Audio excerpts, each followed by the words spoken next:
Good evening and welcome to Tucker Carlson Tonight. If you've been watching television recently, you've probably heard the bad news.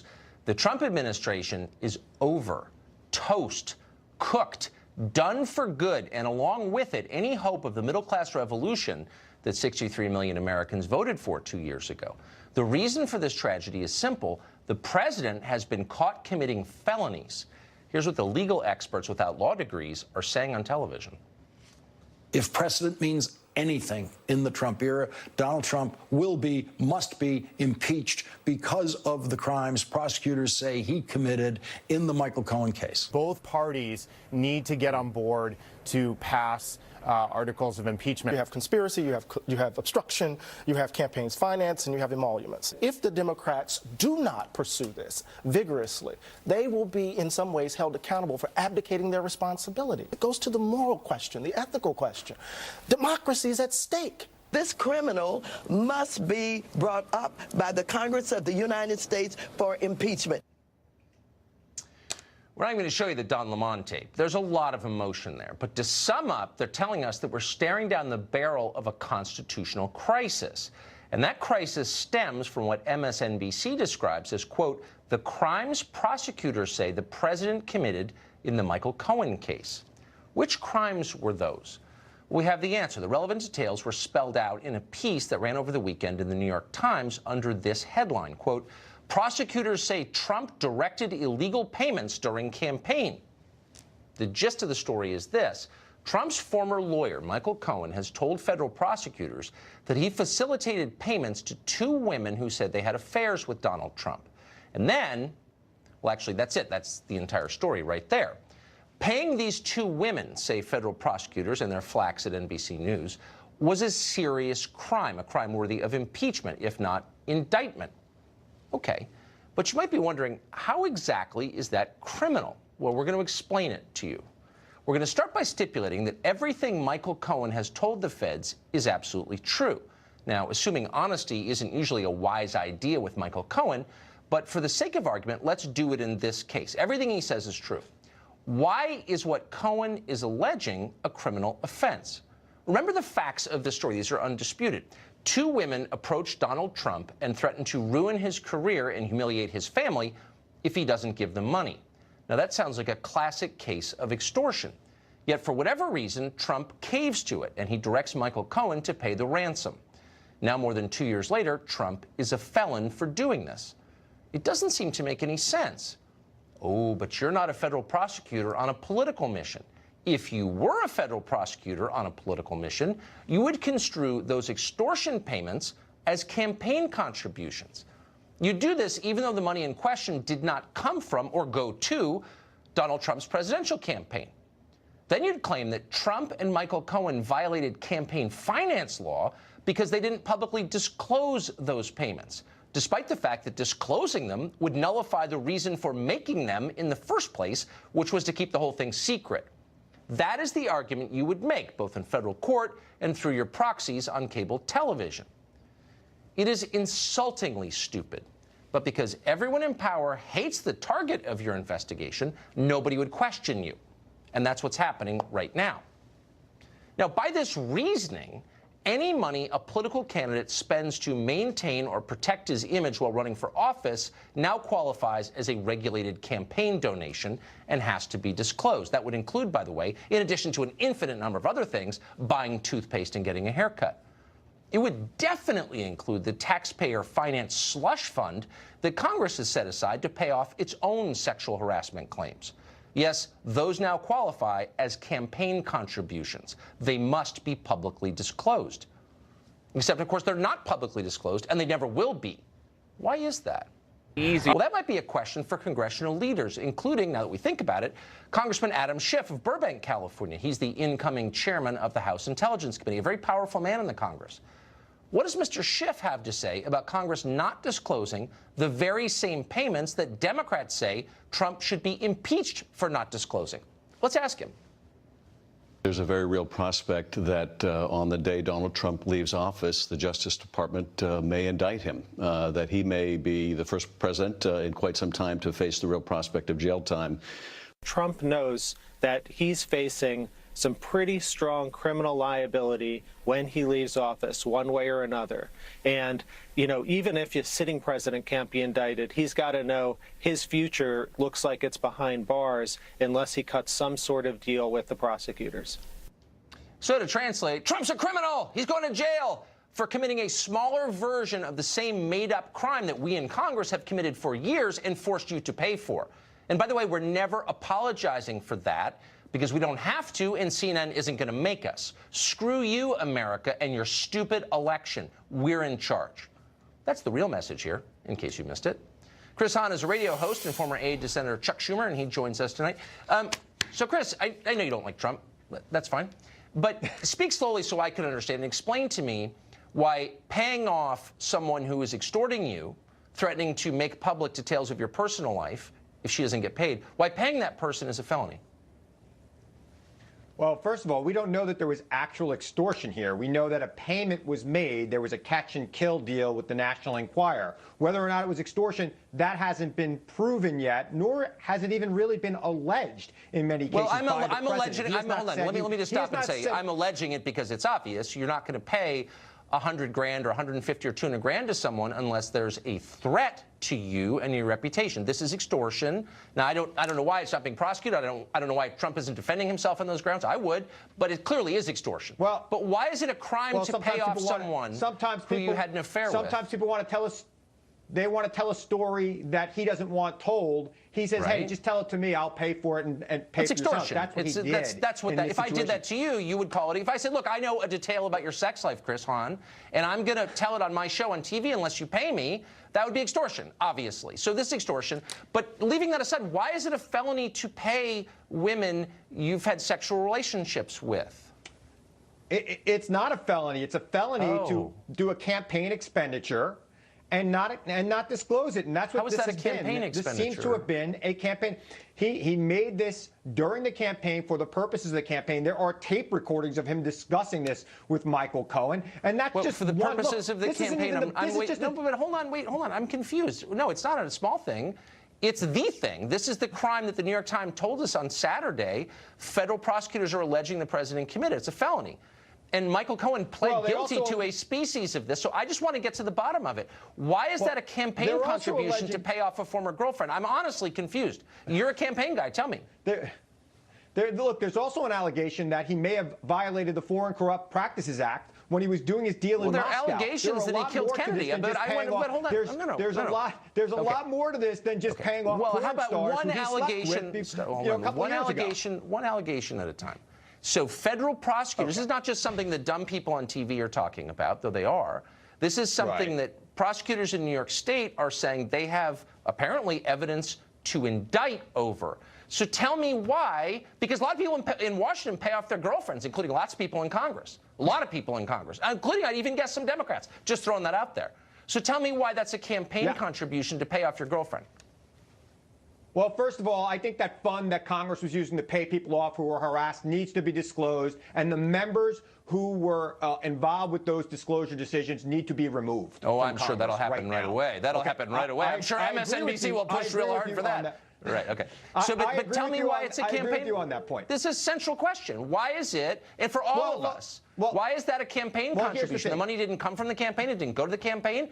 It was a threat to his reputation and his livelihood, as all extortion is, right? So why is that a campaign contribution? There's black letter law.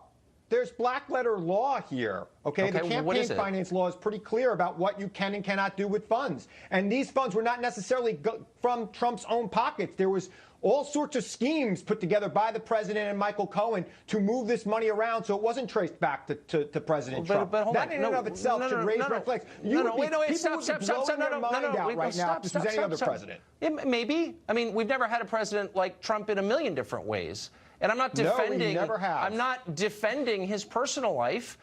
I'm merely saying this is now being described as a felony, as a crime for which the president could be removed. So now's the time when we need to be very specific about what the crime is, because you've stopped all business of government so we can respond to this. So let's respond right now.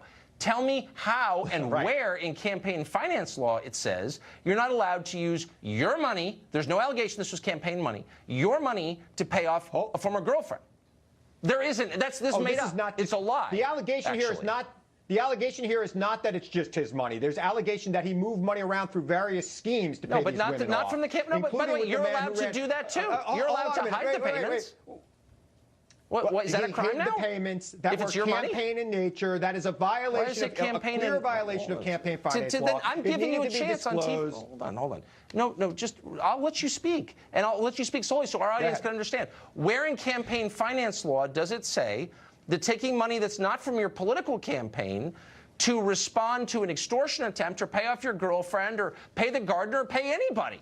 Why is that a felony? Where does it say that? What are you talking about? Campaign finance law. Look, I'm not going to quote the section and verse. I don't know it off the top of my head, even though I am a lawyer. But campaign finance law clearly states that any money spent for campaign purposes, specifically by people other than the candidate, must be disclosed. But this why is is what's that a being campaign alleged right here. purpose? Hold on. The president and Michael Cohen clearly set up a scheme so that other people could pay these women off on behalf of Donald Trump while he was running for president because they thought that these allegations would sink his campaign and his reputation. But maybe that's a violation.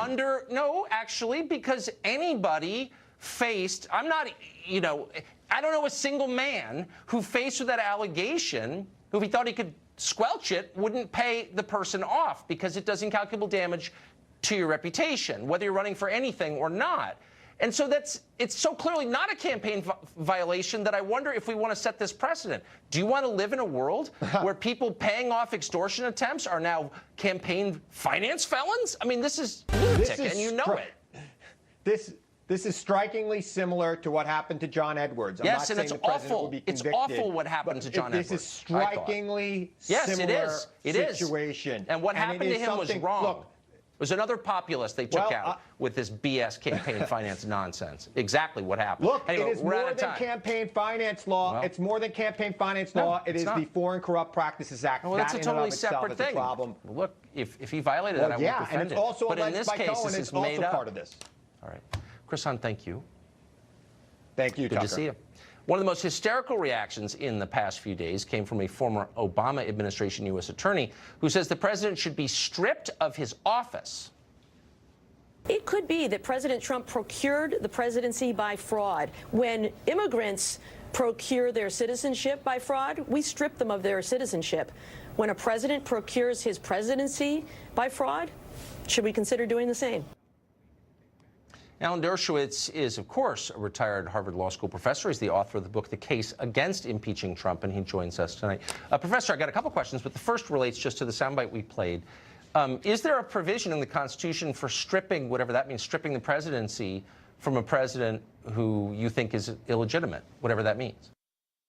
Sure, it's called the 25th Amendment, but not on the grounds of illegitimacy.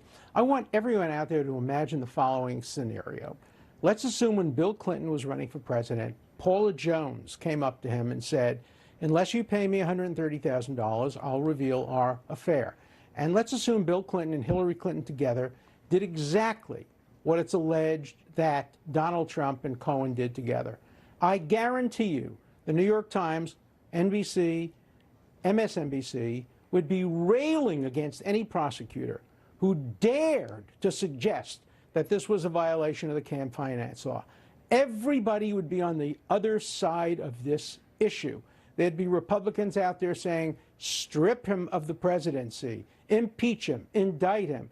Every Democrat would be saying, this is a witch hunt.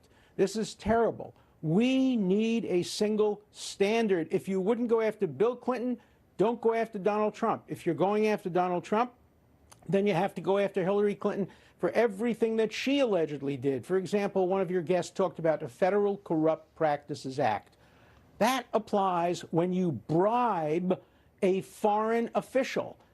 What they're arguing is that there was a rumor that maybe somebody offered Putin a penthouse in a tower that Trump was thinking of building in Moscow. And if that had been done, it would be a violation of the FCPA, Federal Corrupt Practices Act. But it's all based on hypotheticals and maybes. And I just want everybody to apply the shoe on the other foot test. If Hillary Clinton were president and the Republicans were saying lock her up, everybody would be on the other side. They'd be screaming about how dare you expand criminal statutes, how dare you expand the criteria for impeachment. Now all these liberal Democrat, fair-weather civil libertarians are saying the hell with the Constitution, the hell with civil liberties, put all that aside, get Trump. That's the most important consideration. Get him by any means possible. This is such a danger to our constitutional system that I would hope that true civil libertarians would rebel against it as I am. Is it unfair to describe this scenario as extortion? I say, I know something about your sex life. I know a secret about you that you want to keep, that's non-criminal, but that you want to keep hidden. And unless you pay me money, I'm going to reveal it. That seems like textbook extortion to me. Why is it not? It is absolutely textbook extortion, and there ought to be a prosecution of any person, man or woman, who approaches any candidate or anybody else and says, unless you pay me money, I'm going to reveal a sex act that occurred. That is absolute classic extortion. And it's shocking that the special counsel looking into this, who has a broad mandate, he described it very broadly, isn't looking into the extortion committed by at least the porn star, whose lawyer obviously approached the candidate or the candidate's people and threatened exposure. Otherwise, why would you pay? Just listen to the tape. The tape makes that clear, the tape that Cohen made unwittingly of President Trump. It's clear that they were paying off an extortion in order to prevent these issues from coming out for multiple reasons, to protect his family, to protect his brand, possibly to influence the campaign. Let's remember one more thing. A president can contribute a candidate as much as he wants. If Bloomberg runs for president, he could announce tomorrow, I'm not taking a nickel. I'm putting $1 billion of my own money into this campaign. That's perfectly legitimate. As far as reporting is concerned, it's the campaign that has to report. And if these payments had to be reported, they had to be reported after the election. The reporting time was after the election. So it couldn't have impacted the election. So the absurd notion that he won the presidency by fraud and should be stripped of the presidency reflects incredible ignorance about the timing here and how these statutes operate. This is getting so crazy, it's making my head spin. I appreciate your coming on and explaining that to us, Professor. Thank you very much. Thank you. Well, we've been saying it for a couple of years. Now we have hard scientific evidence that, in fact, big tech is altering and harming the brains of children. Is it time to do something about that? What if we knew it was true? Well, we do know it's true now. We've got details next.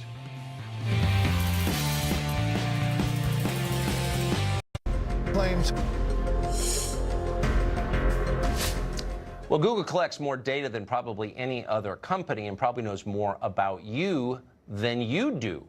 You'd think this might raise some concerns about the concentration of power, but for years, Congress seems to have cared not at all, either because they were ideologically predisposed to Google or because they were in its pocket.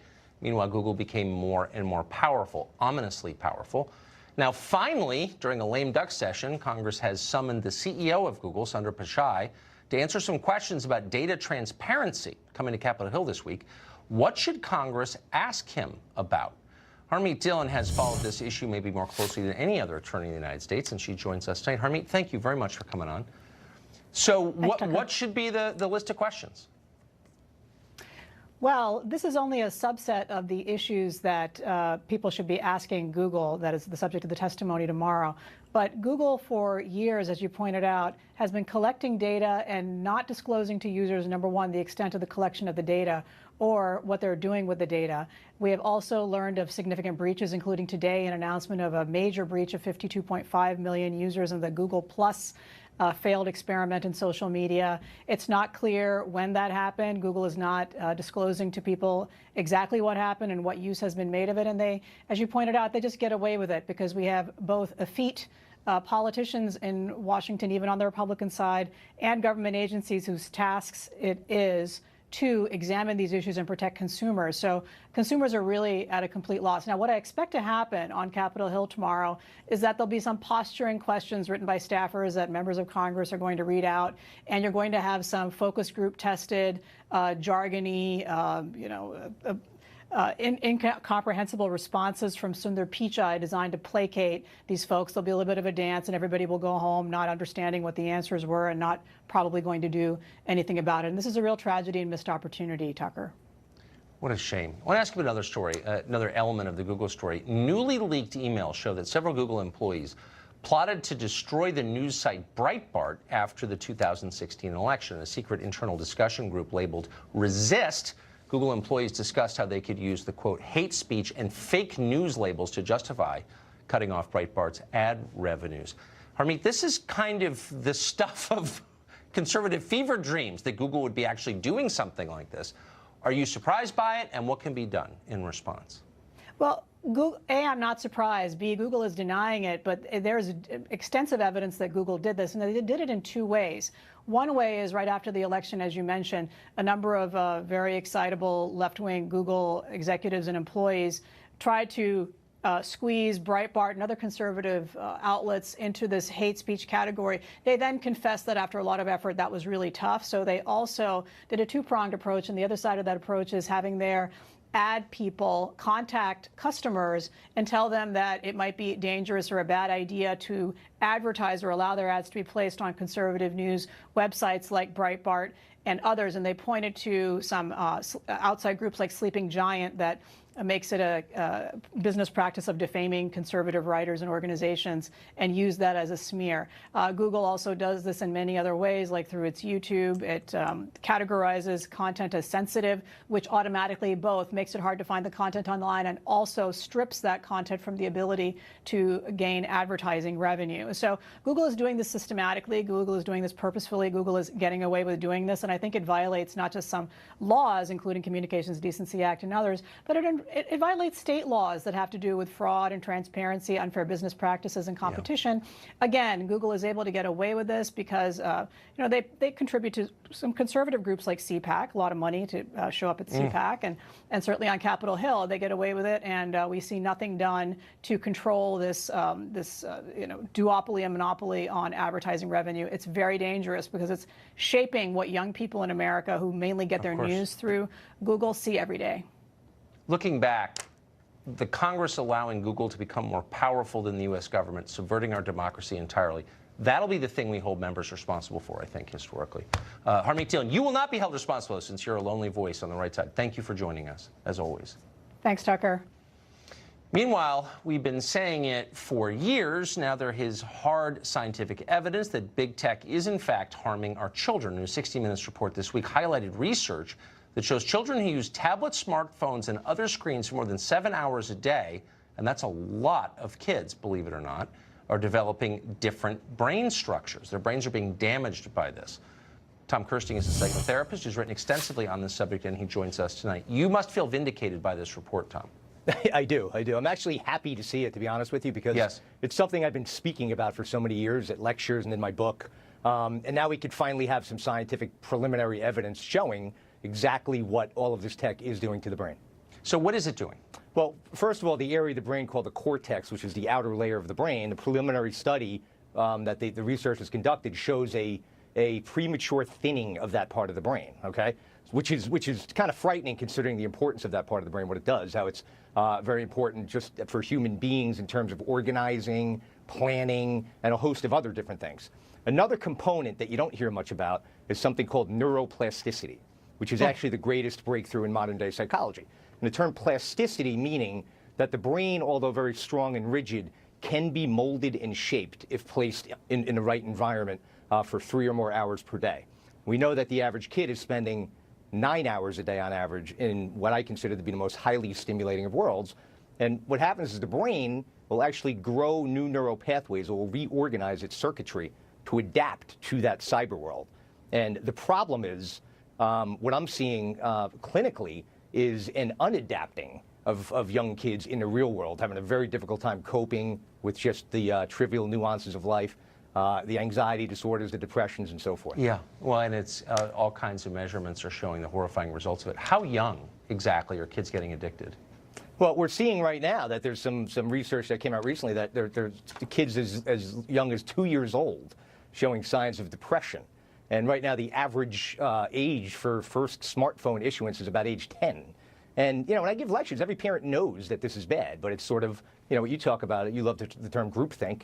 I use the term social conformity. We tend to do what everybody else is doing. And parents, anybody listening, you have got to do what is in the best interest of your child, not what everybody else around you is doing. So can you just give me the 20-second answer to the question I always ask you, which is, why are we so passive in the face of this? If 2-year-olds were huffing on Marlboros, we'd say, you know what, no, not allowed. But we just sort of sit back and let our society collapse in the face of this. Why? Well, the reason, in my opinion, the reason why is, and I always talk about common sense, all right? It's pretty clear if we go walk around and everybody's got their heads buried in a device all day long. You pull up to a traffic light and they can't even contain themselves for a minute without looking at their device. It's pretty clear that it's having an impact on their behavior. Now, the reason why nobody's doing anything about it is because we're always looking for scientific evidence, all right? And now we have some of it, and we're going to start seeing a lot more of it. And and we're going to start seeing some changes as a result, Tucker. Yeah, and we waited too long for the studies to confirm the obvious. Tom, thank you very much. Thank you. Well, Hollywood doesn't need to remake 1984 again. Not that they would, it's probably illegal. But they already do a perfect job of replicating it in real life. They are living the plot line of George Orwell's novel. Kevin Hart is the latest person to be destroyed for statements that he made many years ago. We'll tell you his story after the break.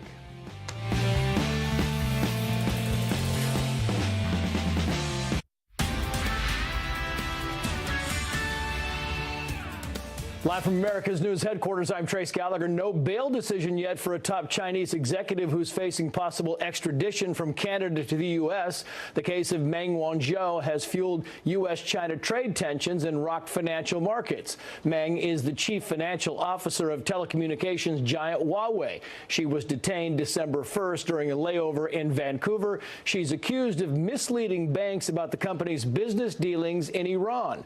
There is a concerning uptick in paralyzing illness among children. The Centers for Disease Control and Prevention now says there have been more cases than ever. There are 158 confirmed cases so far this year. The illness, called acute flaccid myelitis, causes paralysis in the face, neck, back, arms, or legs. The symptoms usually come a week following a fever and respiratory illness. I'm Trace Gallagher. Now back to Tony. Hollywood has issued a new decree, and of course everyone obeyed immediately. Kevin Hart's career must be destroyed. Just days after the comedian was announced as the next host of the Oscars, the now irrelevant awards show some people still watch, Hart was forced to step down over tweets and stand-up routines from about a decade ago that some said were anti-gay. Now, these tweets had already come to light. Hart had already apologized for them and said he was changing his routine, but it didn't matter. In today's political environment, there is no such thing as forgiveness or mercy. What you're seeing is instead a particularly powerful form of bullying. Do and think exactly as we say, or else. Larry Elder has fought the forces of conformity for a long time. He's a radio show host from Los Angeles, and he joins us tonight. We're really glad to have you. Larry Elder, thank you. So what's the takeaway from watching what just happened to Kevin Hart? The takeaway, Tucker, is what the devil are the rules? As you pointed out, Kevin Hart did these tweets some years ago and made anti-gay references in his stand-up some years ago. He apologized back in 2015. The Academy Award people wanted him to apologize again. He refused. Now, the show is going to be carried by ABC. ABC parent company is Disney. Disney also owns ESPN. They've employed Keith Olbermann, who is a Trump hater from way back. And just last year, he tweeted that Trump was a Nazi and dropped a bunch of F-bombs in his tweet. That didn't seem to bother Disney, but Kevin Hart has to go. The other inconsistency, of course, is that other comedians like Amy Schumer, who last year, I think it was, hosted a Democratic fundraiser, has used the F word for gays in a tweet, as has Sarah Silverman, as has Chelsea Handler, all of whom have hosted shows. And finally, you have the instance of Joy Ann Reid on MSNBC, who had a blog 2007-2008, a very anti-gay post she made, and she wasn't joking, she wasn't a comedian, including dissing the movie Brokeback Mountain and said she hated watching men kiss. She then said she apologized. Then later on, she said she was hacked. NBC did a search to find out whether or not she'd been hacked. Turned out she wasn't hacked, so she either misremembered or lied, and then apologized again. She has a show on MSNBC. So forgive Kevin Hart for not knowing what the rules are. Well, but what's the best response? I think you're absolutely right. All of us at some point are going to be accused of thought crime, and the mob will come for us. It's inevitable. How do we respond? What's the best way to respond? You do them on a case-by-case basis. The man apologized, said he had grown. The most horrific tweet was saying that if he came home and saw his son playing with his daughter's dollhouse, he'd break the dollhouse over his head. He later on said he apologized, he's grown as a man, and perhaps the tweet had to do with his own insecurities as a man. So I think that's what you do. You apologize, be sincere, and then keep going. But if people keep beating you over the head over and over again, they're not going to forgive you. I'm not sure what the point is, which is why I believe that Kevin Hart was morally justified in saying, I've already apologized. I'm not going to apologize again. I'm a 40-year-old man. I've apologized. I've grown. Let it alone. I mean, what happens to a society where the mob feels it has ultimate authority on judgment? No one believes in God, so they have to make their own judgments, hard and fast judgments, and no forgiveness is allowed. Yeah, and what happens to a society that's so inconsistent? For example, Kanye West is being called an Uncle Tom and a token, a house Negro. That doesn't seem to bother anybody. You got a guy like Al Sharpton who's got a show where he's referred to gays as homos in years past, Jews as interlopers.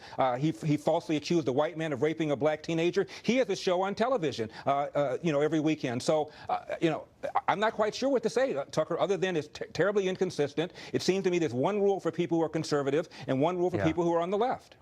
I think it's best just to ignore the noise to the extent you can. I mean, they have an awful lot of power. They'll deplatform you in a second. Larry Elder, we're rooting for you.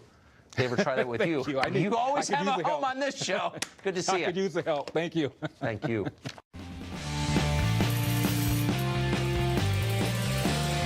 Has launched a new crackdown. How many news stories begin with that sentence? China has launched a new crackdown. Many. And they have once again launched a new crackdown, this time on their country's underground Christian community.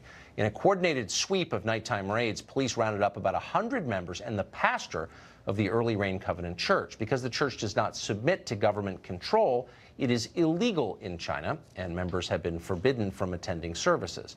It's just the latest in a persecution wave that has shut down several different churches with thousands of Christian members.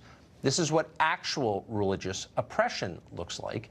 But a ruling class, the same people who boycott North Carolina over its bathroom laws, don't care at all. None of them are calling for boycotts or sanctions on China. There's no witch hunt against the countless universities, businesses, and lobbyists with massive financial ties to China and its authoritarian regime. In fact, to our ruling class, China is the future. If anything, it's a country we ought to emulate. So remember that next time they try to lecture you about how their values are better than yours. The war in Afghanistan, as you well know, has continued for 17 years. It's the longest war in the history of this country. We're still spending billions there. American soldiers are still dying there. It might all be worth it if we were still fighting for victory, but are we fighting for victory? In a newly leaked audio tape, former NATO commander Stanley McChrystal tells Secretary of State Mike Pompeo how the war in Afghanistan should be fought. It's not exactly the opening speech from Patton. Quote, "My best suggestion," he says, "is to keep a limited number of forces there and just kind of muddle along and see what we can do," unquote. Now, muddle along is not a strategy for anything, much less victory. It's a strategy to waste American money and lives for no reason at all. If U.S. troops are going to muddle along in a war, maybe it's a sign it's a war we shouldn't be fighting in the first place.